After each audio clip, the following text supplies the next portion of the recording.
Soalan saya kepada kedua-duanya adalah, apakah implikasi kepada ekonomi negara dan juga kepada kerajaan khususnya sekiranya bailout ini gagal, kerana Malaysia mempunyai sejarah berkaitan bailout, ada yang berjaya, ada yang sebaliknya. Datuk Seri Najib, mohon jawapan.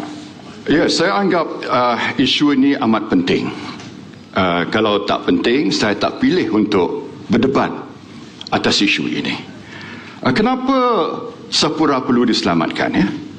Pertamanya, yang bergantung kepada Sapura ini 10,500 anak tempatan yang mempunyai kemahiran yang tinggi, 3,000 vendors, dan sumbangan Sapura kepada ekonomi tempatan berjumlah 92 bilion dalam tempoh masa 5 tahun. Saya nak tegaskan sekali lagi, Sapura ini milik siapa?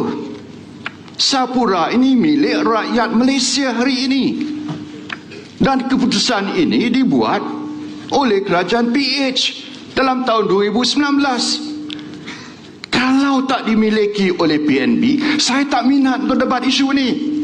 Tetapi kerana rakyat Malaysia yang merupakan pelabur-pelabur ASB 10.6 juta dan kerugian kepada PNB kalau Sapura ni gagal ataupun muflis berjumlah 5 bilion. 5 bilion yang telah digunakan oleh PNB untuk memiliki 40% dalam syarikat Sapura. Perlu kita ingat juga bahawa Sapura pernah jadi syarikat perkhidmatan minyak dan gas yang kedua terbesar di dunia. Second largest in the world. Dan syarikat Sapura ini bermasalah kerana apa? Kerana struktur industri, kerana kejatuhan harga minyak pada tahap yang begitu rendah selama 7 tahun. Saya setuju kalau ada penyelewengan dalam Sapura, kita ambil tindakan. Kalau ada apa-apa yang tak kena pada Sapura, kita ambil tindakan. Tetapi janganlah kita membenarkan Sapura muflis.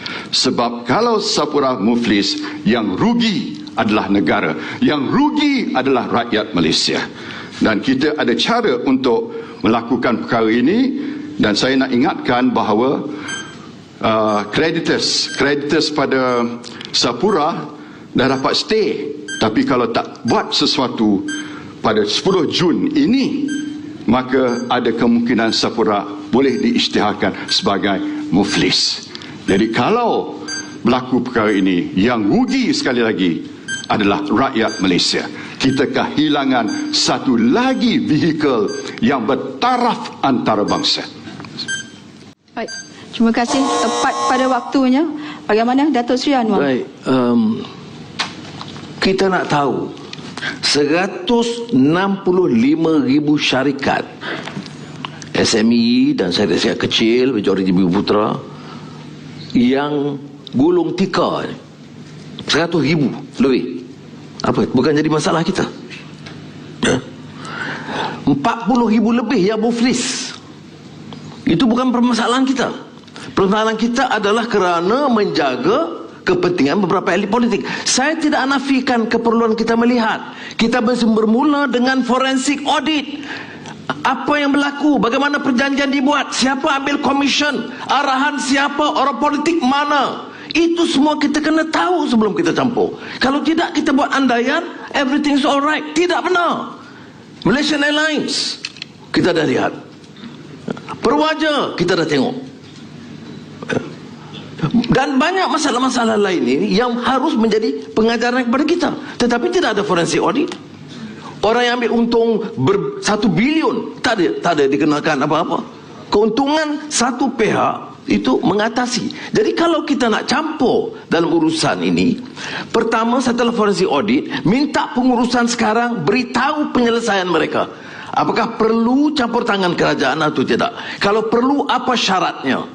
Bagaimana mereka, kita harus menggunakan siasatan lengkap dan rapi untuk menghukum yang bertindak, yang menyalahguna kuasa mereka.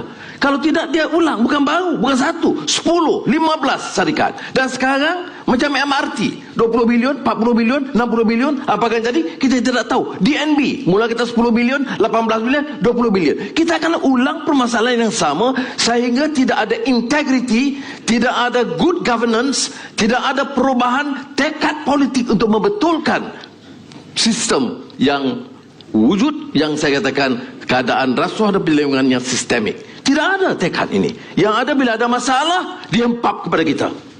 Timbul masalah, dia empap kepada kita untuk menyelesaikan. Yang jadi punca masalah bagaimana? Datuk Seri Najib kata harga minyak, buat forensik audit. Tidak sebenarnya betul kerana semata-mata harga minyak, kerana banyak syarikat besar yang tidak mengalami masalah yang sama. Dan keduanya harus ada unjuran. Kalau ada kepakaran, pengurusan yang baik, yang tidak menyalahguna kuasa mereka, dia ada keupayaan untuk menjangka, untuk dapat meleraikan beberapa masalah dan kemelut yang dihadapi. Dia tak boleh melihat untung pendapatan 100 juta setahun, kemudian bila ada masalah hempap kepada kerajaan untuk selesaikan. Ini bukan cara kita urus syarikat di negara kita. Kerana ini bukan sahaja melibatkan, saya kata 1, 2, dia akan berulang kalau tidak ada kesediaan untuk membawa perubahan. Boleh guna slogan transformasi ke reformasi, kalau tidak ada perubahan, tidak ada makna sama sekali. Datuk Seri, masa sudah tamat.